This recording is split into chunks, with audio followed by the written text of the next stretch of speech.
Hi, my name is Aidan Heaney. I'm the head men's soccer coach at UNCW, a Division I university in North Carolina. Let me be clear on the distinctions between NCAA, because that's the categorization that we are in as a university. For Division I, it consists of typically larger schools with better facilities. There's typically more funding for those Division I schools. Division II is the distinction there is still four-year schools. There's still athletic scholarships available, but they're usually smaller in size, those universities. The Division III level is for, again, smaller four-year schools, but they do not offer athletic scholarships, and they can provide some academic help to encourage players or student athletes to attend their universities. It's very hard for foreign students to know how their talent level translates. I would first of all have them start off by making sure that the academic fit is first and foremost the one thing where they fit into the parameters of the schools. It's no good looking if you have a 900 SAT that you're going to look at some schools where academically you don't even fit. SAT scores or standardized test scores are required, whether that be the SAT or the ACT.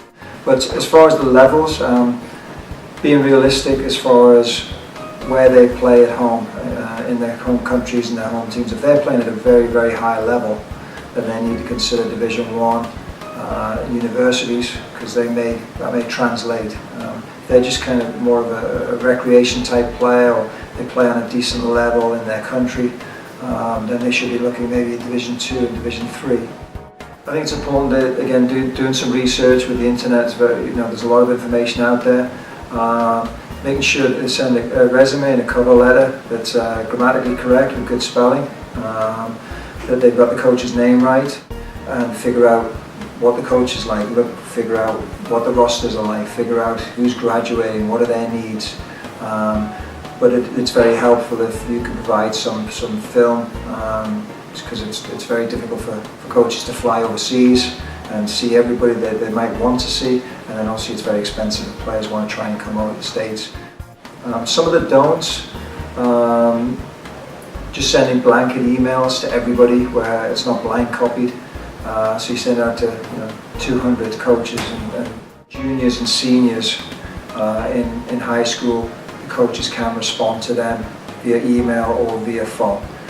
If you're a sophomore or a freshman, you're just starting the process, or a freshman, sophomore in high school, the NCAA rules for our division do not allow you to respond to those.